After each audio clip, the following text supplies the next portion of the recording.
If we're going to be the kind of church that doesn't let kids do whatever they want, I'm out. All right. Please pray with me. Gracious God, thank you for the gift that our children are to us.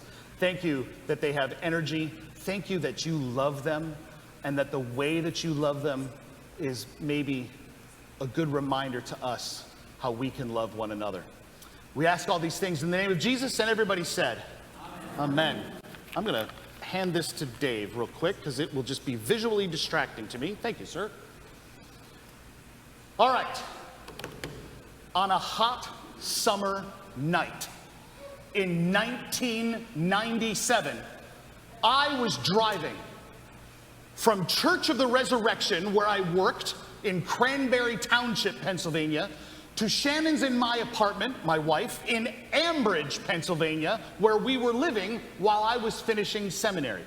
Now, this is about a 30-minute drive, but that's only because there's no direct route because of all the hills and rivers in western PA. And in the 2 years that I'd been working at Church of the Res, I had driven that route hundreds of times. Around all the curves, the starts, the stops, the lefts, the rights, ups and downs. I knew it extremely well. And I had been at church most of that day. We'd actually baptized a young child that morning. I had youth group in the afternoon, and now it's about 9:30 at night. I'm tired, I'm happy, and I'm on autopilot. While going about 45 miles per hour in a 40-mile-an-hour zone, I was barely speeding. I came up a hill that had like a curve at the top of it, so I really couldn't see the very top of the hill as I approached it. Nor could I see the family reunion of raccoons sitting in the middle of the road, just hanging out. Y'all, I swear, there was a baker's dozen of them having a barbecue with one another. Like, some were like laying out on the hot pavement. A couple of them had drinks. I'm pretty sure I saw one in a hammock. All right? I'm probably less than 10 feet from them as before I actually see them. And no amount of my singing "Jesus Take the Wheel" is gonna make any difference at this point. I will spare you the gruesome details that happened over the next 3 to 4 seconds. Suffice to say that 2 things are imprinted on my mind from that fateful night. The first, I will never forget what it sounds like to hear a nursery of raccoons go along the underside of my car. And yes, a group of raccoons is called a nursery. Secondly, I firmly believe that in my heart of hearts that there are raccoons to this day living along the Ohio River who still tell stories to their children about the Great Massacre in the late 1900s. Now, you may be wondering to yourself at this point, Aaron, why are you telling us this story? This story that has death as the punchline? The answer is very simple. It's just one word: baptism. Because we are baptizing little Wesley Rogers today. And in the passage we heard that Dave read from right here from Paul's letter to the Romans, we heard the following words: do you not know that all of us who have been baptized into Christ Jesus were baptized into his death? Now, if I were to ask you all to just start shouting out words of what you think of when you hear baptism, I'm guessing we'd start to hear words like water, new life, church, rebirth, forgiveness, family of God, body of Christ, and so on and so forth. It might take us a long time for someone at the back to shout out, death! Like, we don't typically put baptism and death together alongside one another. But maybe we should? Because if we pay attention, death is actually kind of a theme with Paul. And it's not just in this letter to the Romans that we heard this morning. In his letter to the Galatians, Paul reminds us that we have been crucified with Christ. That's a death reference. You were buried with Christ in baptism, Paul writes to the church of the Colossians. That's more death. To the followers of Jesus in Corinth, Paul spends a ton of time in his second letter to them talking about dying to our old selves, our old way of life, and becoming a new creation. Death, death, death. Many of the stories throughout the Old and New Testaments that feature water as the main character have been interpreted to be a reference to death. The Hebrews moving through the Red Sea, leaving behind death and slavery, and coming up out of the water onto dry land and to a new life. Jesus walking on the Sea of Galilee, widely interpreted as showing Jesus' power over death, particularly when he yanks Peter up as he's sinking. This is why many Christian traditions have, for centuries, believed in and fully embraced and practiced full immersion baptism, like literally dunking the person, even if they're a baby, completely under the waters, and not just once in the name of the Father, and not just twice in the name of the Son, but 3 times and in the name of the Holy Spirit. Okay, you can't leave him down there too long. It was seen both literally and figuratively and spiritually as a drowning, as a death, followed immediately by a coming back to life free from the effects of sin. As the centuries sort of carried forward, many churches began to move away from full immersion baptism practice, but still would put the baptismal font prominently, as it is here, at the entrance to the main sanctuary.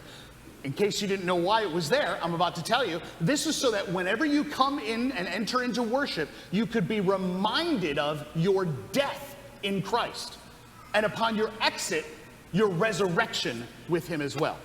Now, it also should be pointed out, dunking babies, children, or even full-grown adults, it can actually make kind of a big mess. And as the church spread into like colder regions of the globe, because remember it started in like really warm regions of the world, being baptized on a day when the church is like freezing cold, it could get a little chilly, as well as maybe even dangerous. So here in the Episcopal Church, we sprinkle or pour a little water on the head of the person being baptized, which honestly, both visually and theologically, it kind of takes the whole death thing right out of the equation, doesn't it? Like, sadly, the only connection that we sometimes hear between death and baptism in some streams of Christianity is how baptism can be fire insurance. It's like a magical or spiritual water-based potion that can be a cure-all to keep us from some horrific post-death experience. To be very, very clear, that is not what baptism is, and it's not what it does. Baptism is not a vaccine that will keep you from all evil in this life or the next. We only need to look at Jesus' own baptism to understand this truth. Jesus hasn't even dried off before, as the text says in Mark's gospel, the Spirit immediately drove him out into the wilderness to be tested by evil itself. Baptism is not about protecting us from evil or giving us like spiritual discernment to flee from evil. It gives us the means, the ability, the wherewithal to confront it, to be in it or around it, and not be afraid of it. This makes me wonder. If we linked baptism and death together more often, maybe we as Christians just wouldn't be as afraid of so many things. Maybe we wouldn't be so fearful. Like, what would it look like if we didn't get scared of things that Jesus never spoke about? When Jesus followers declare war on certain parts of our culture or against various groups within our culture, could that be giving in to fear and ignoring what God does at our baptism?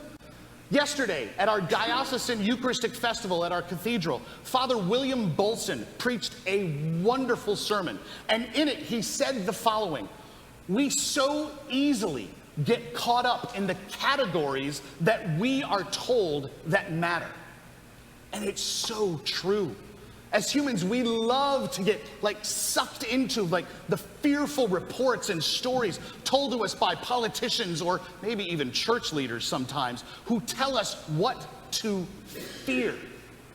And unfortunately, this typically causes us to rely on something else as a means to combat those fears. Over and over again, things like culture wars and cable news and partisan politics emphasize that we should run to something, anything, or someone other than our baptism, our death followed by our new life and our new identity in Christ.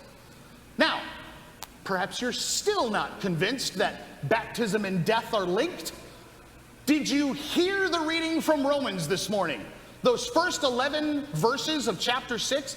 Anyone care to guess how many times the word died, death, or die appear? In 11 verses, it's 14 times. In 11 verses about a passage about baptism, death is there 14 times. Don't count them now. Keep your eyes up here. People are like, 1, 2, 3. No. All of this just happens to be on the Sunday that we're going to baptize little Wesley. So what does all this mean? What's the point, Aran? Our liturgy, like our rituals that we do here, things like communion, baptism, confession, the passing of the peace, even our simple greetings and response. If I say, "The Lord be with you," thank you very much. None of those things have any purpose or meaning whatsoever if they only exist in this space. If our liturgies or practices don't shape and form us into something that can then be put into practice out there, they're meaningless, pointless. For example, while I deeply enjoy walking around and greeting all of you, shaking hands, giving hugs, saying, "God's peace be with you," is that the point? Of course not. I'm practicing being the kind of person who displays, shares, and lives out the peace of God in here with you, so that after we're blessed and dismissed, I'm better at being the kind of person who displays and shares and lives out the peace of God with others out there. So what are we practicing then when we do baptism together? What kind of people are we being shaped or formed into when we're baptized or when we renew our baptismal covenant?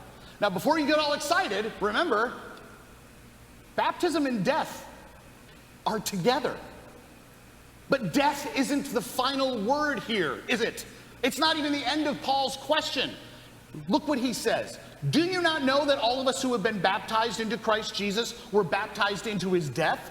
Therefore, we have been buried with him by baptism into death, so that, just as Christ was raised from the dead to the glory of the Father, so we too might walk in newness of life."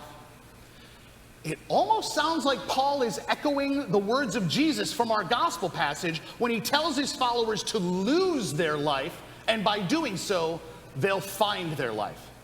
With baptism inviting us all to die in Christ and then be raised with Christ, guess what, my friends? That means death is behind us. As in, don't be afraid.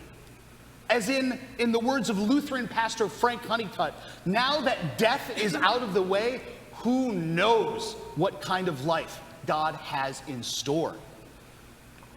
Let's remember, when Jesus' disciples were freaking out and so afraid in the boat during the storm on the Sea of Galilee, where was Jesus? Curled up on a cushion asleep, unencumbered by fear. The waters of baptism are literally the very love of God being poured out on us, upon Wesley. And that love casts out all fear. So perhaps we can answer the question of how does baptism shape and form us with another question. If we've already died, how then shall we live? Amen.